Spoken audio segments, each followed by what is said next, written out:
So hello everybody, welcome to conversation number 3 of Architecture Talk Tank with Sara Kolota. Today I have an incredible guest I'm very excited to present to you. It's Eleanor Mosh from Australia. Hey Eleanor. Hello, how are you? I'm really good. Thank you so much for joining me. So basically, what I've been doing and trying to create with these publications is to kind of explore subjects of digitalization in architecture and the construction industry.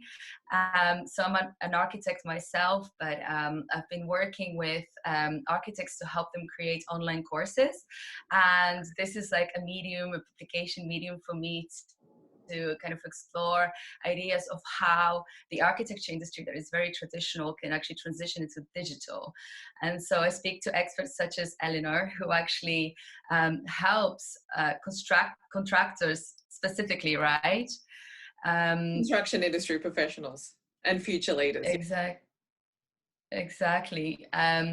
And you do consulting, but also what is really fascinating for me is how you use digital marketing to build your brand. So I'll let you introduce yourself because I know you do it best. Thank you, Sarah. Wonderful introduction. My name is Eleanor Mosh and I am the founder of The Construction Coach.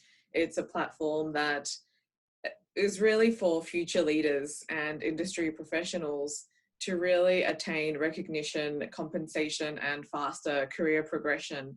And digitalization of your personal brand is just one component of that.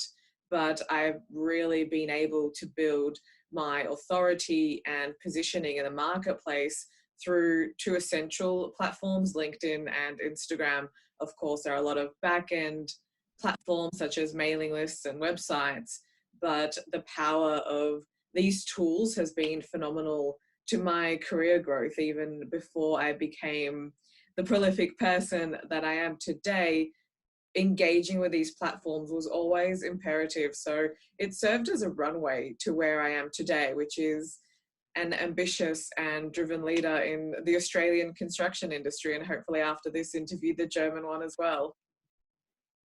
That's excellent. Yes, welcome, of course, to this market. So I find it really fascinating actually to see professionals transition and go through this process of transitioning into digital, because the means of your message and marketing as well as sale is a little bit different, and that process, and I think that it takes a lot to understand that realm, but also to actually prepare yourself as an individual to step into that journey. So I wanted to ask you a little bit more about your personal story and what got you to actually decide to become a thought leader and to be the person that basically serves also a higher market through using the digital platforms such as internet. It's a wonderful thing, isn't it? It started when I finished my master's degree in 2017. I finished in 2016, but in 2017, I all of a sudden had a lot of time on my hands. And I'm someone who I always need more. Doing one thing, whether that's just my job or just this, is not sufficient for me. I love having many different moving parts to my life. So I immediately went out into the market and started tutoring students in their degrees, whether construction or property. But very quickly, those conversations would turn from a technical based conversation as to how concrete and precast and everything goes together into a mentoring type of conversation. And I saw there were a lot of commonalities in the student experience. I also saw a lot of commonalities in the management experience. So people in the 5 to 10 years, not just 0 to 5 year career in construction. So it was April last year, and it was the Easter break. And when I have time and space on my hands, that is when I have a lot of downloads from the universe. So it was 11 o'clock at night and I had the idea, the construction coach. I wanted to come up with a platform where I could answer these questions that were common, but for many more people. Because if I had them once upon a time, and the people who I was interacting with on a weekly basis also have the same questions, there has to be an audience for this. So how could I actually reach as many people as possible? So the construction coach first started off as a weekly blog, a space for me to write and share insights and learnings and answer these questions. And the readership just grew very quickly. First of all, there was nothing else like this in the Australian market, and there still isn't. And the blog was gaining a lot of traction. And even people that weren't actively engaging on my content, when I would meet them in real life via speaking engagements, they would say, I read your blog, I love it, it's helped me in XYZ. And to fast forward the story, that my business has turned into a private mentoring service, as well as events and a podcast. So it's evolved very quickly because I've also been able to see what people need, and that's been via creating a community and connecting with the global audience via Instagram and LinkedIn. That's excellent. I mean, I really admire this, because I know that to develop into all of those different aspects of yourself, also as like a business going digital, it takes a lot from like the readiness that you feel within to do so. I think you're doing a great job with your branding, with the way you position yourself. You look beautiful. You have a really strong message, and but I know that it's not always easy. And I wanted to ask you a little bit about the roadblocks you found on the way, and perhaps certain insecurities or difficulties that were and that you had to overcome to be who you are today. Every journey has that, absolutely, and it all starts Exactly. with the mindset development. I find that people automatically go to the tactical. They want to learn how to use the tool, how to hack the LinkedIn algorithm, how to hack the Instagram algorithm, and you can learn that immediately. It's not what's going to make or break you. It's the mindset piece that has to actually be developed first. So part of my personality is that I have always been someone that when I set my mind to something, I go for it. I don't see the barriers, I see the reward, I see the opportunity, and I have very little care or tolerance, for lack of a better word, of what people think, because 95% of the world's population doesn't actually think. They're not aware that they have a level of consciousness. So that isn't going to stop me. But of course, there are elements of friction when you are starting to put yourself online. And the first video that I did, I was fearful. I was very self-conscious. I was thinking, what will people think? What will people say? Who does she think she is? All those common thoughts that we get when we want to position ourselves and when we want to put ourselves out there. And usually when you find yourself thinking of what will this person think, you're actually thinking of one or two people. And then you have to think to yourself, why does this opinion of this person have so much agency and weight over me? When you break that down, you realize that it doesn't. No one else should have that much agency or have a weighted opinion about you that will stop you from what you are trying to do. So coming through that rationalization, but as well really understanding that I am on a mission. I've tapped into something. I am loving what I am doing. And I find that from the energy that I get when I am in this zone of creating and in the business zone. And people need this message. It's not about me anymore. It is about my community. It is about my audience.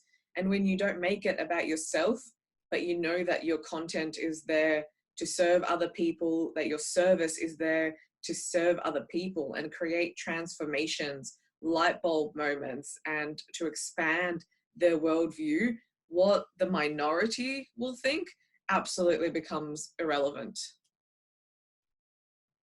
Exactly. And I think that you've covered some really important points. I just find that a lot of people perhaps find it a little bit difficult to really step up as individuals representing their business. I think that in architecture industry, we create such beautiful projects and they're so grand that it's easy to hide yourself behind the project. And I would really love to see people come forth a little bit more as individuals, so that these companies and thought leaders out there become a little bit more approachable. Because at the end of the day, as humans, we connect more with the human aspect, not per se with the facade. And in this particular case, it would be a facade of a building. So I just feel sometimes that in the construction and architecture industry, there is this like a difficulty to find certain projects, companies, or individuals approachable.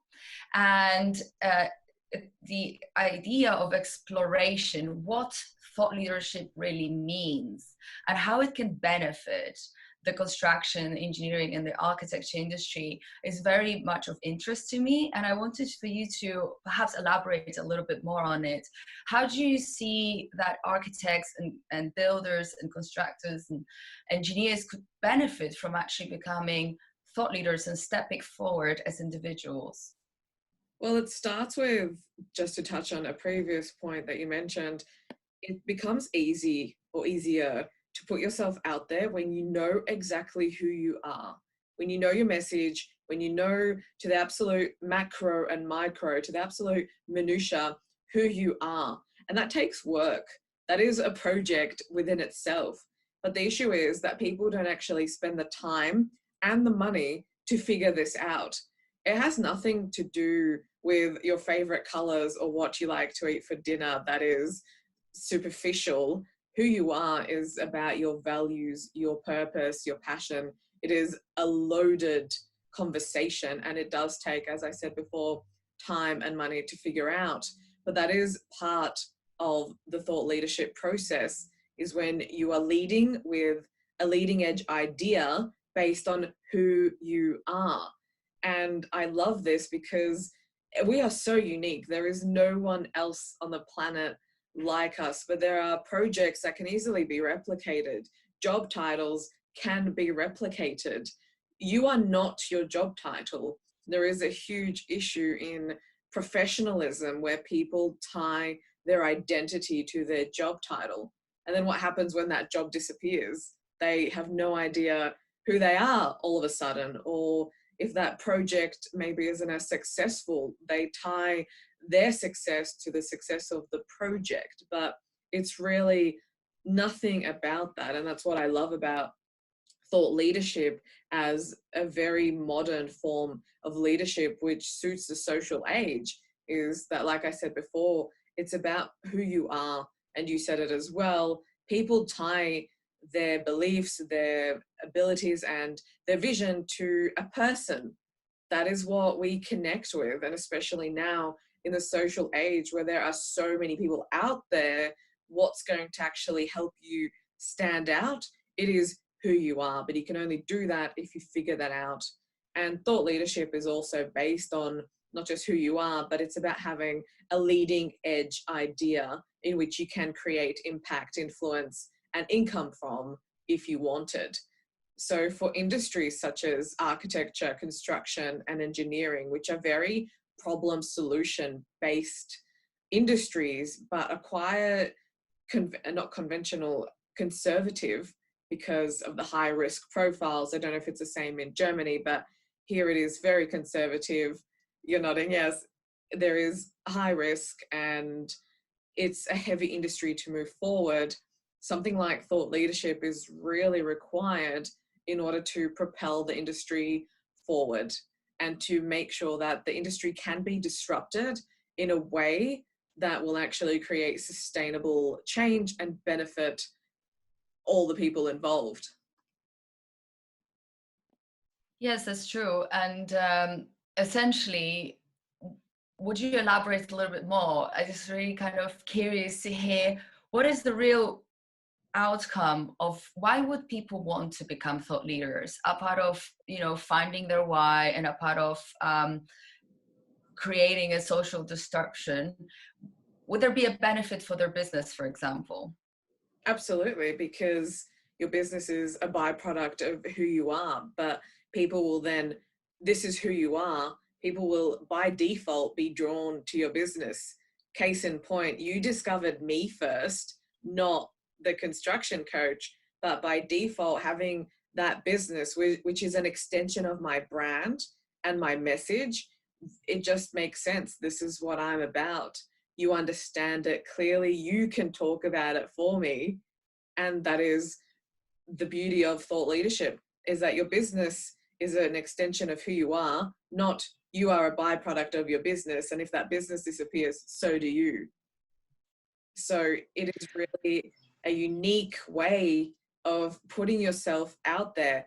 But thought leadership, really, it can be for everyone. It can be learned. It is an art and a science, but you have to put yourself out there. All of it, all of you gets revealed, the good, the bad, and the ugly. And that puts you up for criticism, for lack of a better word. And that's what actually renders people out of the game, because they can't handle the criticism. But as part of the work to become a thought leader, you know very particularly who your audience is and who you are here for, and everything else really doesn't matter. Yeah, that's true. So what makes a thought leader then? Like actual practical steps in terms of how to become one? It's for me, it's a year-long course with a world-class thought leader. It is a very detailed process. It does start with idea formulation. It goes into figuring out who you are, and later on it moves into the more tactical type of elements, such as LinkedIn, having podcasts, and having content that is created around your message, having businesses that are creating around your message. It goes into absolute detail of knowing who your target market is, not just where they live and what they work, but actually profiling these people, who they are, what is your message, and how are they going to find you? How are they going to benefit from this? And also what transformations you want to cause in their business or their life. But that's, again, somewhat tactical. The piece that really makes or breaks is the mindset development. It's understanding human psychology, and architecture to some extent is a response to human psychology. It understands really well how people operate through built environments, what people need, what people, what architects want people to feel when they are experiencing a certain space. So by default, architects are already leading the human experience via creating spaces, and those spaces then elicit people to have very specific thoughts and feelings, which is also what thought leadership is about. So it's a perfect match when you think about it. Yeah, it's true. It is. So I'm just interested what inspires you. Where do you find your own inspiration? I'm someone who is always about the more. I love doing more. I'm not someone who, if I'm at this level, I'm always looking for the next level and the next level, because I know that as individuals, we have infinite potential. The only limitations that we have is this physical outline of a body, and then plus some, we can't fly and we can't defy gravity.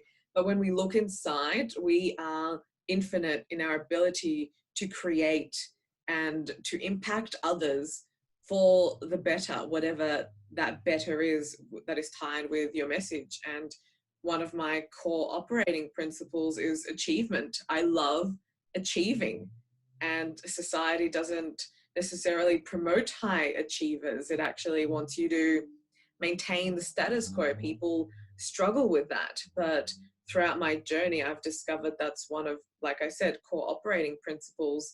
And it's what always motivates me. I'm always looking for how I can do more and the next, but not just for me. I figured out how to do this. I'm able, through different frameworks, programs, and events, and of course the thought leadership framework, to get other people to do the same. to see what's possible. And quite frankly, it's anything. And when people start lifting their own ceilings, you feel expansive.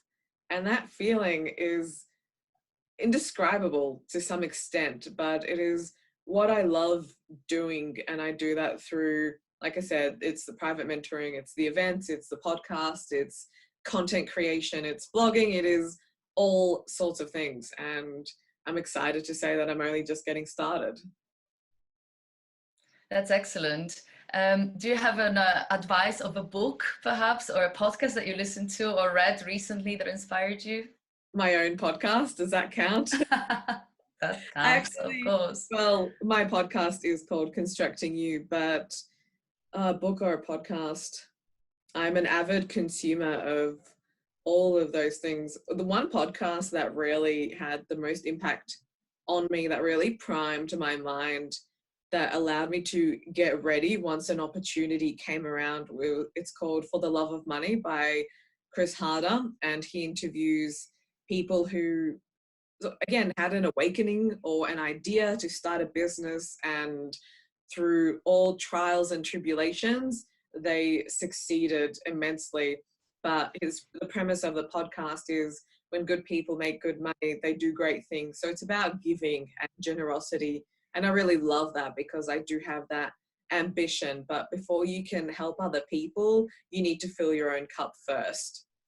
So that podcast was absolutely expansive for my mindset, my money mindset, understanding money and business and generosity.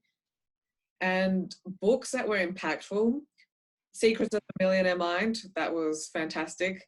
I recently consumed David Goggins' book, Can't Hurt Me. He's a Navy SEAL, and his life is anything but easy, for lack of a better word. He's had every brick, stone thrown at him, but he has achieved and not just triumphed, but thrived in superhuman levels. And that's been absolutely inspirational in the truest sense. It absolutely moved me. And of course, I really liked Napoleon Hill's Think and Grow Rich. That's a classic. But there are many, absolute classic. Yeah, but there are many books and podcasts that have served me throughout different stages of my life and career, but I do like certain classics. And at the moment, I'm reading Extreme Ownership. It's about how US Navy SEALs lead and win, which is really closely tied to my ethos. So I'm enjoying that at the moment. Excellent. Thank you so much. Honestly, I just feel really inspired by this conversation. I think that what really touched me was how you spoke about that level of raising the roof, and then really turning yourself into someone who gives value, and then seeing when people receive that value, how in turn it makes you feel again, and how expansive and worthy of that feeling is. And I think it's just a beautiful incentive to start that journey of thought leadership. And I really feel that there is endless opportunities in that field for every single business. And I would love to see more of architects really stepping up and leading through their thought, through their major research, through their message, so that it doesn't just land in libraries or in, as PhD papers, but it really gets shared, because that exact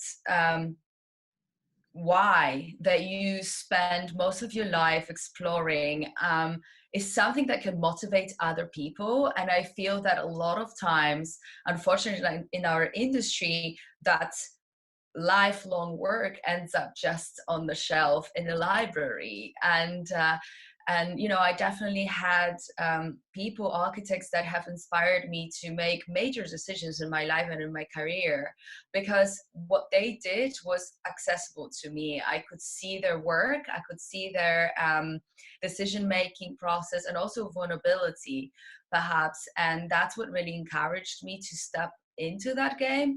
But there also have been individuals that I felt really unattainable, and I couldn't figure out how could I ever get there, or how could I, it just felt kind of hard to touch. And so it's disencouraging. It feels disconnected from it. And so I really loved how you elaborated more on that way of the sort of the journey that you go through within, and the value, the providing of value, and how that can impact your community, and also really to get that knowledge out there and have more people find out about it, share it, get inspired by it, and create a community around that.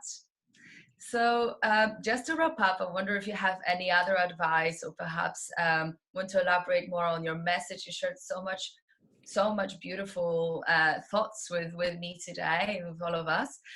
But just like last words of advice or suggestion from you. It's what I would probably tell most people in this scenario is do the work that's required, because it is work, it is time, but what's the alternative? To let the time go by and you still haven't shared your value with the world, that's a loss to humanity, whatever that is. So just do the work, but it has to start within, because we live from the inside out, and that internal work is really what's going to propel you forward, wherever that will be. So I highly recommend that that's what people do. Yeah, it's interesting you said that. Actually, Brian McCartney, that I recently interviewed, has given me a great. Oh, I'm happy to know. Yes, amazing. So he's given me a really good advice. He told me, "Dan is the new perfect," and I wrote it down. It's just right here, and I see it every single day as I sit at my desk. And I think that a lot of us suffer from perfectionism, and we always feel like something is not quite ready and not quite perfect to get out there. But yeah, Dan is the new perfect. It's Sheryl Sandberg's message as well. But the more of that you do, you're able to see what works and what doesn't, and then you're able to get it done and get it done perfectly. I'm all about superior standards and superior performance. There does come a time when you have to surpass what you did this time last year, and you find you will get it done and it will be perfect, but you have to start. One of my favorite quotes is, the best way to get ahead is to get started. So again, get started. Exactly. And it does also take time to find your real message and your voice. And I also heard concepts about how you need to publish your first 100 podcasts or 100 blog posts, 100 of any publication, to really truly find your voice within all of it. Sometimes you will elaborate on things that maybe you've been exploring, but you didn't quite adapt it. And then other times it will give you an opportunity also to adapt certain thoughts that you will stand for. And I think that it's a journey, really. You won't just know it all from the start, but you've got to start. Exactly.